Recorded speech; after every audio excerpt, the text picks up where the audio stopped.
see how this audio handles a very tall person. So for our sessions, I just wanted to make an announcement. So we're going to have small clarifying questions. You can ask them, during the actual talk. But each speaker only has about 15 minutes. So if you could really keep those to just the smallest questions. And then just hold all longer questions to the end of the talk. There'll be time at that point for questions at the end of the talk, and then more time as well at the end of the session. And then for everyone on Zoom, if you can just put your questions into the Q&A box, that would make it easier for us to track everything. Okay, so we're going to start our first session now. I think, So we will now have our first session on the biological underpinnings, and I would like to introduce Monica Alutna, who's a PhD student at UC Berkeley, and she will be talking about the neurocorrelates of high performance and different for children living in poverty. Great, thank you so much. Microphone okay? Great. I'm super excited to be here and tell you about some of the work that I have been doing.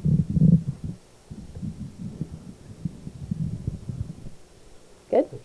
Nice, thanks.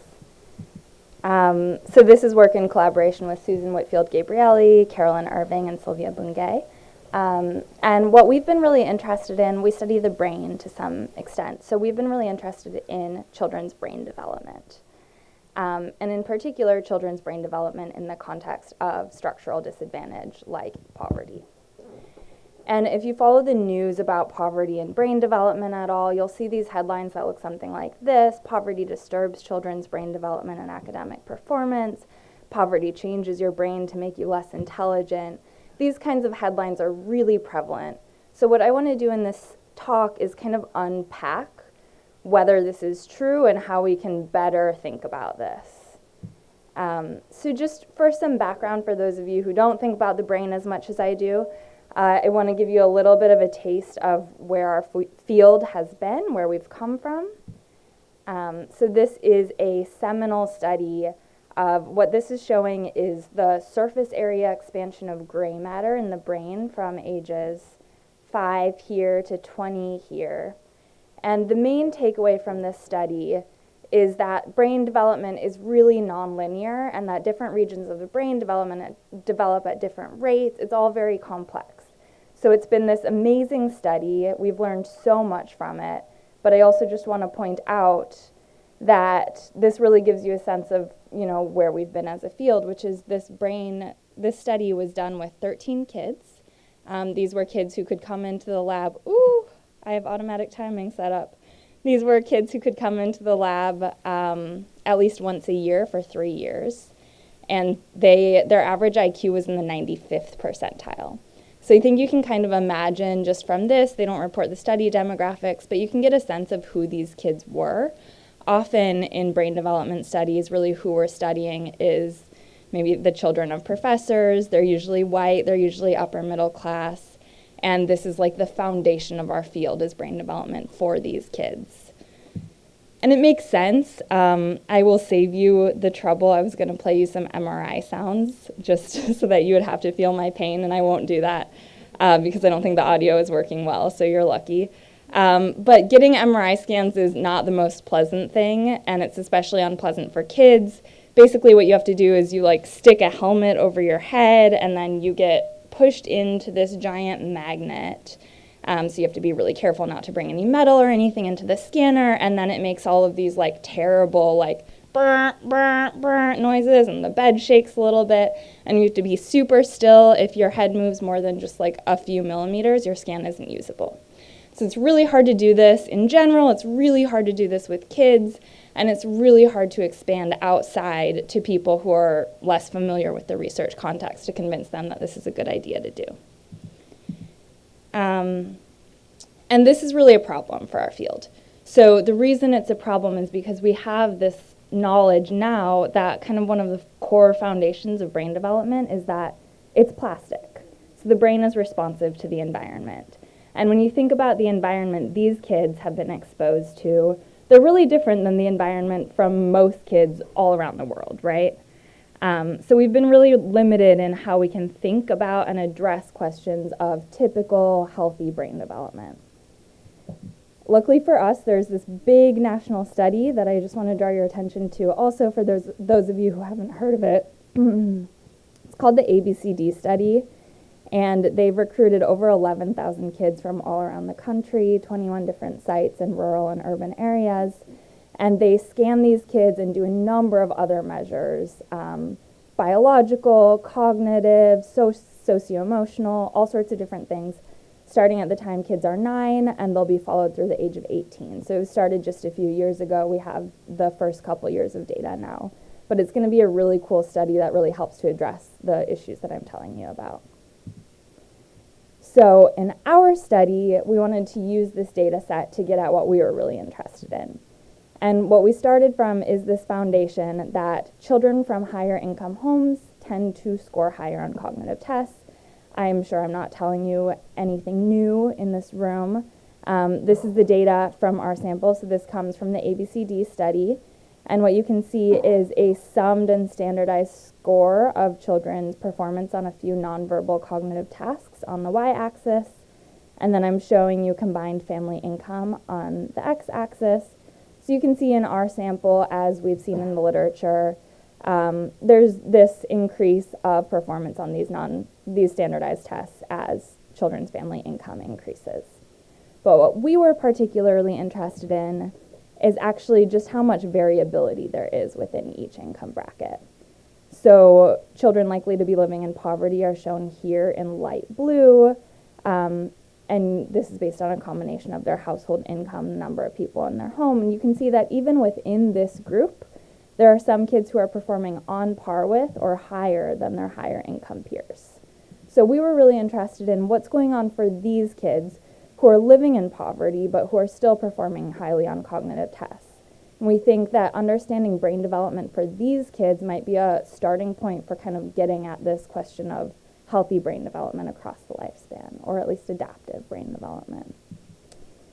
So one place that we started, in part, is a theory that comes partly from the education literature called the mismatch hypothesis. And the idea here is that kids adapt skills suited to the demands of their environments, but our school system has largely been designed to mirror the environments of white upper middle class students. So when students start school, those students who are coming from other backgrounds may find that they have to develop a whole new set of skills on top of those they already have in order to fit themselves into the school environment. So for the purposes of this project, we're defining resilience as children's ability to adapt to this new environment. And given this, we wanted to understand how children in poverty, who are likely to have to adapt in new ways to this school environment, are able to achieve high cognitive test scores nonetheless.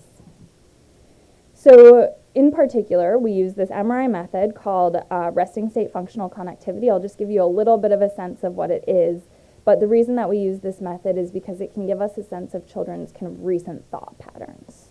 So basically what we do is we have kids lie super still in that scanner that I showed you, and we just ask them to do nothing. So sometimes that means closing their eyes, sometimes it means just staring at a crosshair, it depends on the study.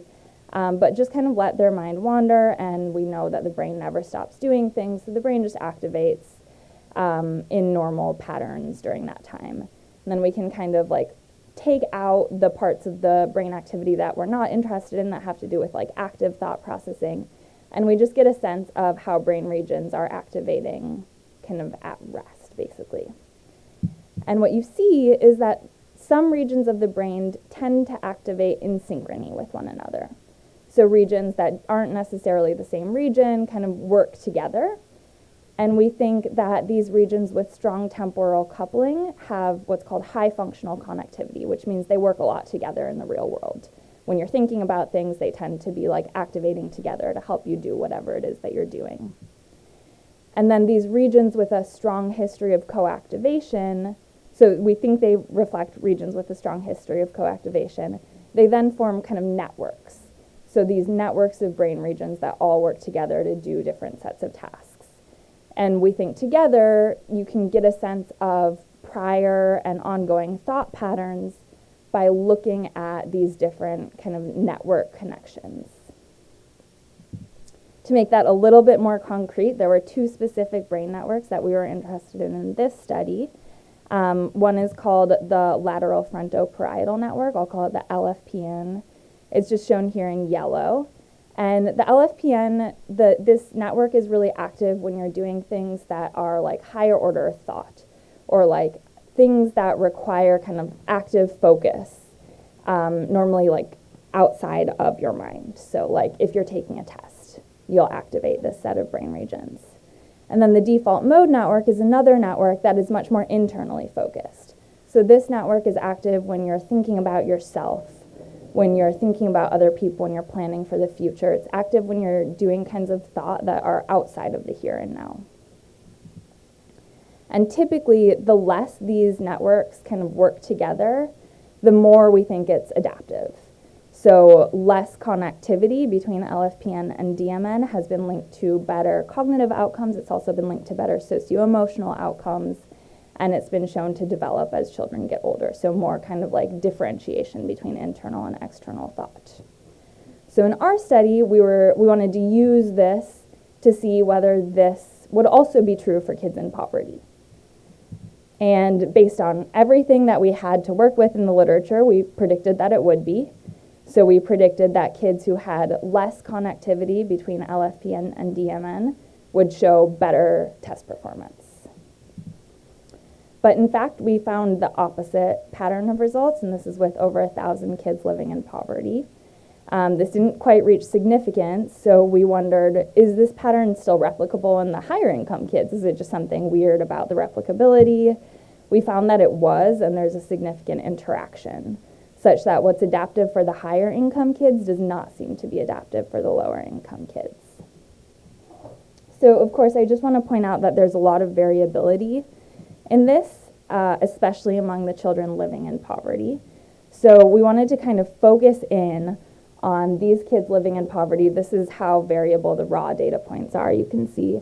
And we know that poverty isn't the same thing for everyone. So we wanted to make use of this idea that kids in poverty are actually having different experiences from each other also, right? And we wondered if maybe experiencing certain sets of things was more likely to lead to this differentiation of what's adaptive versus what's not.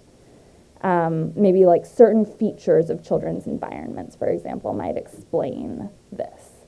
And so we did a cross-validated predictive analysis, and I will just say we did find that there were features of children's environments that helped to explain what was adaptive and what's not. Again, this is only for the kids living in poverty. So what you can see here, oh, it's super small for you all. This is neighborhood safety. So kids who are growing up in safer neighborhoods are showing the more expected negative relation between LFPN, DMN connectivity and test performance. And kids who are growing up in parent-reported more dangerous neighborhoods show this unexpected pattern of results. And we show the same kind of thing for things like school type, public versus not public, parents' highest level of education, and child race. We think all of these really reflect structural barriers that kids have to face and overcome in poverty. So taking all of this together, we think this constitutes potential evidence that patterns of optimal brain development depend in part on the constraints children are up against. But we did have a little bit of a question after doing this and thinking about it a lot more, specifically about the measure that we were using, which is this summed cognitive test score measure. So we wondered, maybe it's the case that there's something weird that's going on for the kids in poverty on that specific day. They're taking the test in the lab. These might not be the most ecologically valid measures. And we also only had it at one time point. So we wondered, is this something that maybe starts out as adaptive but becomes maladaptive in the long run? So those are the questions that we have recently followed up to ask, really looking at whether this still holds up for more real-world measures. In particular, we've looked at kids' grades in school and their parent-reported attention problems, which have to do with like a whole bunch of ways that they might be having problems attending or behaving in their real world. And we have measures up to a 2-year follow-up for some of these kids. A lot of them have the 1-year follow-up. So without going into too much detail, I'll just say that we found the exact same pattern of results for both grades in school and attention problems cross-sectionally. And we even found that This pattern of results was predictive of grades in school longitudinally, even when controlling for baseline grades in school. So it doesn't look like it's maladaptive at all. It does look like it really has longitudinal predictive power. This is only true for grades and not attention problems. So there might be some kind of dissociation that goes over time. We're not sure. We'll have to follow that up as we continue to get more data. But overall, I think this is some evidence that in this sample at least, this is kind of a meaningful association for kids. So overall, thinking back to this image, we think that this evidence taken together might suggest that relying on different strategies, kids who are growing up in poverty but still doing well on cognitive tests might be relying on different strategies to accomplish the same end goal. And we think this might have to do with the fact that they're adapting to these structures that were not explicitly designed for their needs. There are some reasons that this might be the case. We know that these two networks actually tend to work together in certain kinds of thought patterns. For example, drawing on past experiences and planning for the future, directed mind wandering and meditation, and creative thinking. So all of these might be kinds of thought patterns that kids in poverty have to engage in if they want to succeed academically. I think there's a lot of room for future work in this direction. And finally, I just want to think back to these headlines, and I would argue that rather than being deficient in some way, our findings really suggest that the brain is doing exactly what it's supposed to do, which is just adapting meaningfully to the kinds of experiences it's getting. Thank you very much.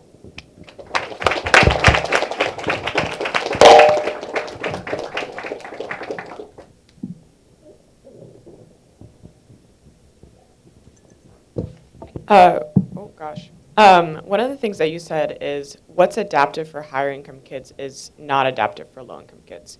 Can you explain what you mean by that, specifically in the context of the LFPN and the DMN, and like how they're supposed to move in different directions, and then you find that they don't? Yeah, here, I'll show that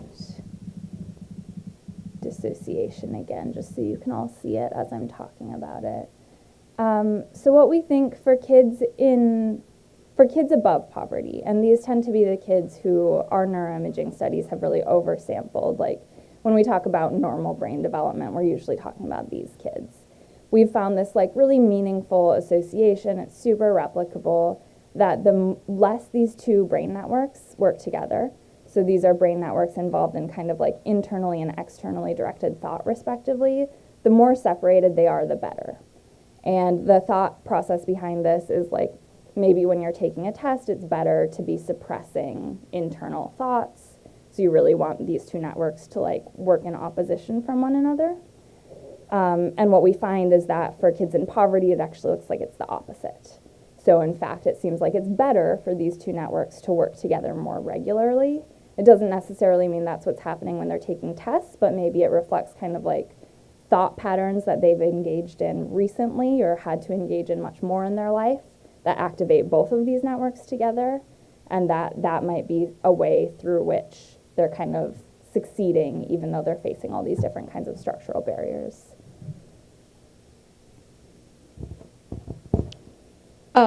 Hi, I just wanted to know if there's anything in literature, or did you look at parenting styles and adaptability of like children in different income groups? We haven't looked at that. In these data, they don't have super fine-grained parenting measures. In some other studies with Mahesh, actually, we think a lot about how parents talk to their kids and how kids might adapt to different kinds of speech that parents are giving to their kids. But I don't have any data on that right now.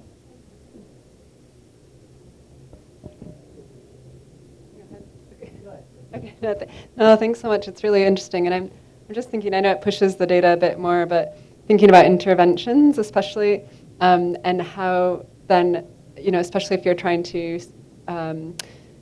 strengthen mental health among kids living in poverty or build resilience, how you might adapt, how you think you might adapt, or would you need to adapt interventions for that target group? And yeah, that's a great question. I think about this a lot. Yeah, I think whenever we develop interventions based on what works for kids in a different context, you can't like carry them over. And so there are interventions that try to train brain development in specific ways that we know are good for higher income kids. And this really makes me question, whether that's maybe even harmful in the long run. So I do think it definitely speaks to understanding who you're working with, what they need, and what kinds of barriers they're facing. I just had a small question that I think you might have already told me, but do we actually know that those two brain networks maybe function in the same way for low-income kids, given what you pointed out about lack of representation in brain data? Is there anything from the data set that? That's a great question. No, we don't. So we know, in some ways, yes. At a very basic level, we know that these are brain regions that are active during cognitive tasks or active during different internally directed states, but we don't know whether kind of like the edges of the networks are the same, so whether there are some brain regions that might actually be doing slightly different things. And that is a real question because, we know from, for example, literature on blindness that kids who are not exposed to any visual input, their visual cortex that normally does vision just takes on other functions. And so the brain is capable of doing that, and I think there's a lot of work to be done to just understand brain development at a really basic level for these kids. Okay, think next. Yeah, okay. I have a question. Did you, at what point do you, okay, let's see. Within poverty, children in poverty, there are many children right now that are refugees or recently arrived to the country. Many might be bilingual. Were you aware of the children's language development part of it? Great question. Yeah, bilingualism is a huge part of this, and like you're mentioning, probably a confound across different socioeconomic levels. We don't have those data at this time point in this study. That was also something that I looked for, but I know that they're collecting it in future time points. So it will be very interesting to look at. Oh my gosh, I'm sorry, everyone. Okay. Should I even? Okay. So there's one question from the Zoom here, and it says, it's from Kate Orkin, and she asks, there's been loads of debate in economics on whether cognitive function of adults measured on Stroop tests or other working memory is better or worse when people face economic scarcity for a short period, for example, in the lean season before the harvest comes, versus when they're cash flush. I think the literature is very contentious, but do you think this is even a sensible question to ask? That's a great question. I think that speaks somewhat to what Yaron was talking about with different attention styles, potentially, like maybe when you're experiencing different constraints, you're just focused on different things. I think it's an important question to ask to the extent that we care about these a lot in our literature, at least. So if we think that they're not meaningful, it would be helpful to show that they're not meaningful. But I could definitely see there being differences at when people are experiencing different constraints.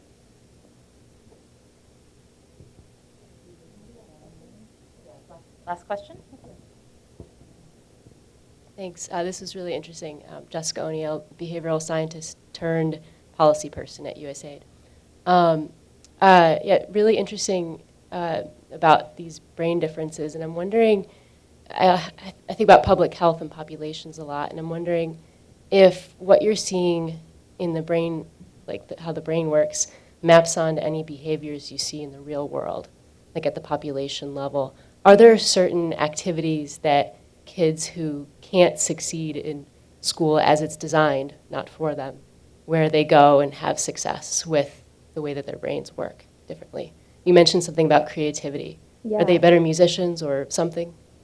So I feel like that's one of the big open questions that I'm super excited about, because I feel like often when we talk about poverty, and this came up before also, we're thinking about negative things. And so we have a whole bunch of literature on what might be going wrong or what kinds of experiences kids in poverty aren't having. And there's a lot less about what kinds of experiences they are having. I think there's some evidence from perhaps social psych that they might be having better kind of emotional processing capacities if they've had certain experiences. But there's so much more work to be done to really understand what positive experiences these kids are having, and I don't have a good answer for you about what all of those might be yet.